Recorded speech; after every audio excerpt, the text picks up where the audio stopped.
नमस्कार मित्रांनो, तुमचं आजच्या या व्हिडिओमध्ये स्वागत आहे. तर आज आपण शिकणार आहोत what is the unsupervised learning, what are the types of unsupervised learning, why we use unsupervised learning. तर विलंब न करता आपण स्टार्ट करूया. त्याआधी आपल्या या क्राफ्टन कोडच्या चॅनलला सबस्क्राईब करा आणि सर्व व्हिडिओ पाहून चॅनलला सपोर्ट करा. तर न करता आपण स्टार्ट करूया. त्याआधी मागचे जे व्हिडिओ आहेत ते सुपरवाइज लर्निंग, परत टाइप्स ऑफ मशीन लर्निंग आणि बेसिक्स ऑफ मशीन लर्निंग हे पाहून घ्या. मग हे पाहून झाल्यावरच हा लेक्चर पहा, मग हा व्हिडिओ पहा, मगच तुम्हाला हा व्हिडिओ समजून जाईल. तर विलंब न करता आपण हा व्हिडिओ आज स्टार्ट करूया. अनसुपरवाइज्ड लर्निंग एक मशीन लर्निंगचा टाईप आहे, जिथे मॉडेल काय करतं, विदाउट लेबल डाटा, म्हणजे लेबल डाटाच्या विना ते मॉडेल वर्क करतं. म्हणजे ते कसं वर्क करतं ते आजच्या या व्हिडिओमध्ये समजून घेऊया. It learns patterns on its own by grouping similar data points or finding hidden structures without any human intervention. म्हणजेच ते मशीन काय करतं, मशीनला जर आपण विदाउट लेबल डाटा म्हणजे नुसता डाटा दिला, तर ते काय करते की सिमिलर डाटा आहेत. समजा सिमिलर डाटा फ्रूटचं बास्केट असेल, तर तिथे केळी वेगवेगळे असतील, सफरचंद वेगवेगळे असतील, तर सफरचंदला आणि केळीला वेगवेगळे करण्याचं काम हे मशीन करतं. म्हणजे त्यात सिमिलर डाटा पॉइंट्स आहेत ते ग्रुप करतं. परत hidden data structure hidden structure ते हिडन स्ट्रक्चर ते फाइंड करतं. म्हणजे विदाउट ह्युमन इंटरव्हेन्शन, ह्युमनला सोबत न घेता, म्हणजे त्याच्या एक्सपिरियन्सपासून. म्हणजे त्याला जर त्या डाटाचं नाव जर माहीत नसेल ना, तर तो डाटाचं फक्त ग्रुपिंग करतो. तो हिडन पॅटर्न्स फाइंड करतो. तर सांगतो, unsupervised learning helps identify hidden patterns in data, useful for grouping, compression and anomaly detection. म्हणजे अनसुपरवाइज्ड लर्निंग हे ग्रुपिंग, कम्प्रेशन अँड अनॉमली डिटेक्शनसाठी युजफुल आहे. म्हणजेच आपण ग्रुपिंग करतो, तर वेगवेगळे डाटा डाटा आहेत, म्हणजे वेगवेगळे डाटा आहेत, ते पण एकाच बास्केटमध्ये असतील, तर त्याला वेगवेगळ्या बास्केटमध्ये ग्रुप करायचं काम हे अनसुपरवाइज्ड लर्निंग करतं. आणि फाईल कम्प्रेशन म्हणा, तर वेगवेगळे फाईल्स असतील, वेगवेगळ्या नावाने सेव्ह असतील, तर सेम फाईल एकाच फोल्डरमध्ये कम्प्रेस करणं हे अनसुपरवाइज्ड लर्निंगचं काम आहे. आता आता why we use unsupervised learning. Unsupervised learning is helpful for finding useful insights from the data. म्हणजे अनसुपरवाइज्ड लर्निंग हे युजफुल आहे, जे ॲनालिटिक्स असून दे, इन्साइट्स असून दे, ते डाटापासून फाइंड करण्यासाठी हे युजफुल आहे. रिअल वर्ल्डमध्ये म्हणायला गेलं तर we do not always have input data with corresponding output data. To solve such cases we need unsupervised learning. म्हणजे रिअल वर्ल्डमध्ये म्हणायला गेलं तर आपल्याला प्रत्येक वेळी इनपुट डाटा बरोबर आउटपुट डाटा अवेलेबल नसतो. मग ह्या केसेसमध्ये आपल्याला अनसुपरवाइज्ड लर्निंगची गरज लागते. तर अनसुपरवाइज्ड लर्निंगचं वर्किंग समजून घेऊया, वर्किंग एक्सप्लेनेशन. तर फर्स्ट स्टेप आहे इनपुट रॉ डाटा. तर सिस्टीम रिसिव्ह रॉ डाटा. सिस्टीमला रॉ डाटा रिसिव्ह होतो पहिल्या सेटमध्ये, म्हणजे डाटा कलेक्शन. पहिली स्टेप हे डाटा कलेक्शन आहे. समजा गेलं तर इथे रॉ डाटा दिलेला आहे, म्हणजे डिफरंट ॲनिमल्स आहेत तिथं, एलिफंट, कॅमल आणि काव किंवा बफेलो. मग तर हे मशीनला माहीत नाहीत हे ॲनिमलची नावं, तर ते काय करतं, ते आता पुढच्या स्टेप 2 मध्ये काय system observes data, tries to understand similarities and differences. It looks at features like shape, size, body structure etcetera. Output is unknown and there is no training data set with answer. म्हणजे system काय करतं, त्या डाटाला observe करतं आणि त्यातली similarities and differences understand करायला बघतं.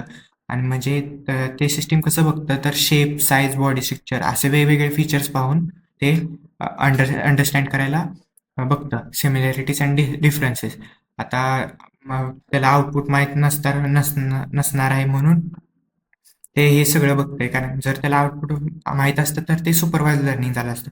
पण इथं विदाऊट आउटपुट आपण त्या डाटाला प्रोसेस करायला सांगतो सिस्टीमला किंवा मशीनला, तर ते अनसुपरवाइज लर्निंग झालं. म्हणजे देअर इज नो ट्रेनिंग. म्हणजे विदाऊट विदाऊट ॲन्सर, म्हणजे विदाऊट ॲन्सर दिलं, ॲन्सर माहीत नाही त्याला. आणि जर ॲन्सर माहीत नसेल तर विदाऊट ट्रेनिंग करतो, विदाऊट ॲन्सर म्हणतोय. विदाऊट ॲन्सर तो सगळं करतोय. म्हणजे इंटरप्रिटेशन म्हणजे काय, तर अननोन आउटपुट आणि नो ट्रेनिंग डाटा सेट, म्हणजे without data, without training data, हा सगळं मशीन तो करतोय. कसं करतोय, तर त्या डाटा सेटमधली सिमिलॅरिटीज अँड फंक्शन्स फाइंड करू. आता तो functions, data set and similarity मधलं फंक्शन्स फाइंड करणार, आणि मग काय करणार, तर अल्गोरिदम काय तयार करणार. Algorithm unsupervised algorithm. स्टेप 3 काय, unsupervised learning algorithm like clustering is applied. आता अनसुपरवाइज अल्गोरिदम क्लस्टरिंग म्हणजेच ग्रुपिंग हा अल्गोरिदम अप्लाय केला जातो. त्या अल्गोरिदम काय करतो, डिसाईड करतो which data points look similar, which ones are different, म्हणजे कोणता डाटा पॉइंट सिमिलर आहे, कोणता डाटा पॉइंट सिमिलर आहे, कोणता डाटा पॉइंट डिफरंट आहे, हे बघायला मदत करतं ते अल्गोरिदम. इंटरप्रिटेशन त्या अल्गोरिदमला मदत करतं, आणि मग त्यावर प्रोसेसिंग करतो. म्हणजे based on similarity the system group similar items together. आता प्रोसेसिंगमध्ये काय करतं, सिमिलॅरिटीजवर, आता एलिफंट आहे, सिमिलॅरिटी आहे, तर सिमिलॅरिटी बेस्ड मध्ये तो काय करतो, ग्रुप करतो आणि एकच आउटपुट दाखवतो, जसं की इथं दाखवलं आहे तसं. म्हणजे पाचवा काय येणार, output the final all elephants are in one group, all camels are in one group, all cows in one group. म्हणजे मशीन काय करतं, ग्रुप क्रिएट करतं, पण त्याला माहीत नसतं हे इलिफंट आहे, कॅमल आहे, काव आहे. नेमिंग हे कायम ह्युमन्सद्वारे केलं जातं, कारण की ते त्याचं आउटपुट दिलेलं नसतात, त्याची नाव, ॲनिमलची नावं दिलेली नसतात, त्यामुळे. आता एक्झाम्पल्स ऑफ सुपरवाइज लर्निंग काय आहे, customer grouping based on buying behaviour. Customer कसं करतो, म्हणजे काय काय कस्टमर आता बाजारात गेलं तर काही काही गाजर घेतात, काय काय कोबी घेतात, तर त्यावर ग्रुपिंग केलं जातं. म्हणजे कोणते कोणते कस्टमर गाजर घेत आहेत, कोणते कोणते कोबी घेत आहेत, हे वेगवेगळे ठरवलं जातं. Document similarity analysis, image segmentation आणि मार्केट बेसिस बास्केट ॲनालिसिस, हे वेगवेगळे एक्झाम्पल्स आहेत अनसुपरवाइज लर्निंगचे. आता टाईप्स ऑफ लर्निंग, हे सुपरवाइज लर्निंग आपण मागच्या लेक्चरमध्ये सांगितलेलं आहे तुम्हाला, तर ते मागच्या लेक्चरमध्ये दिसेल. मागचं लेक्चर बघितलं तर हा भाग तुम्हाला समजून जाईल. आता अनसुपरवाइज लर्निंगचे टाईप्स काय आहेत बघून घ्या. Clustering and dimensional reduction. Clustering म्हणजे ग्रुपिंग. डायमेन्शनली रिडक्शन म्हणजे आता आपण पाहून घ्या पुढं काय होतं. आता clustering is a unsupervised learning technique. आता हे टेक्निक ऑफ अनसुपरवाइज लर्निंग आहेत, क्लस्टरिंग, आणि पहिला क्लस्टरिंग आहे आणि दुसरं डायमेन्शनल रिडक्शन. तर क्लस्टरिंग काय आहे ते बघून घ्या.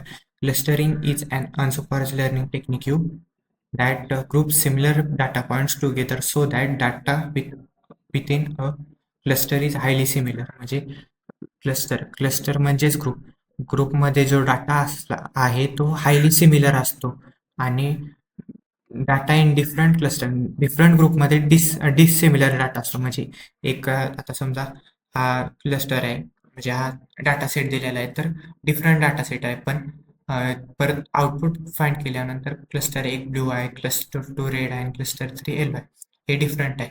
म्हणजे एका ग्रुपमध्ये सिमिलर आहे, पण बाकीच्या ग्रुपमध्ये कम्पेअर केलं तर डिसिमिलर आहे. हेच क्लस्टरिंगमध्ये. एक्झाम्पल्स काय, grouping customers into spending categories, grouping crops based on soil conditions, image segmentation, हे एक्झाम्पल्स आहेत. Common clustering algorithm. आता कॉमन एक क्लस्टरिंग अल्गोरिदम काय आहे बघा, के मीन्स आहे, हायरार्चिकल क्लस्टरिंग आहे, आणि डीबीएस स्कॅन, हे अल्गोरिदम्स आहेत. हे पण आपण येणाऱ्या व्हिडिओज, पुढील येणाऱ्या आपल्या चॅनलच्या व्हिडिओजमध्ये आपण बघून घेऊ. त्यामुळे आपल्या चॅनलला सबस्क्राईब करा. आता डायमेन्शनल रिडक्शन, दुसरा टेक्निक. डायमेन्शनल रिडक्शनमध्ये काय असतं, म्हणजे Wien working with machine learning models datasets with too many features can cause issues like slow computation and overfitting. म्हणजे काय होतं, मशीन लर्निंग जेव्हा मॉडेल्स बरोबर डाटासेट बरोबर वर्क होतात, तेव्हा खूप फीचर्समुळे स्लो कॉम्प्युटेशन म्हणजे स्लो प्रोसेसिंग, ओव्हरफिटिंग हे इश्यूज येतात म्हणजे त्याच्या फीचर्सवर खूप इश्यूज येतात. मग तिथं काय करतं, डायमेन्शनल रिडक्शन हेल्प करतं की नंबर ऑफ फीचर्स रिड्यूस करण्यासाठी while retaining की इन्फॉर्मेशन. म्हणजेच जर जास्त एखाद्या फंक्शनला जास्त फीचर्स असतील तर त्यातील एक चांगला फीचर काढून बाकीचे फीचर्स रिड्यूस करतं. म्हणजेच dimensional reduction. It converts high dimensional data into lower dimensional space while preserving more important details. म्हणजेच हाय डायमेन्शनल डाटाला लोअर डायमेन्शनल स्पेसमध्ये ते कन्वर्ट करतं इम्पॉर्टंट डिटेल प्रिझर्व करून. फॉर एक्झाम्पल बघा इथे, when you are building a model to predict house price with the features like bedroom, square footage, location. If you add too many features such as room condition, flooring time, the dataset becomes large and complex. Reducing 100 features of student data into 2 or 3 important features. जे आता तुम्ही जर घर बांधत असाल, म्हणजे घरची price predict करत असाल, तर बेडरूम, स्क्वेअर फुटेज आणि लोकेशन बेसवर तुम्हाला या 3-4 फीचर्समध्ये तुमचे घराची प्राइस मिळून जाईल. पण तुम्ही जास्त फीचर्स ॲड करायला गेलं तर रूम कंडिशन, फ्लोरिंग टाईप, मग डाटा सेट काय होतं, लार्ज अँड कॉम्प्लेक्स होतं. मग हे लार्ज अँड कॉम्प्लेक्सपेक्षा घेण्यापेक्षा तर तुम्ही हे 4 फीचर्सवर जर हाऊसची प्राइस प्रेडिक्ट केली तर तुम्हाला ते सोपं जाईल. तसंच पुढचं एक्झाम्पल आहे की 100 फीचर्स ऑफ स्टुडंट बघण्यापेक्षा त्यातले 2-3 इम्पॉर्टंट फीचर्स काढले तर चांगले होते.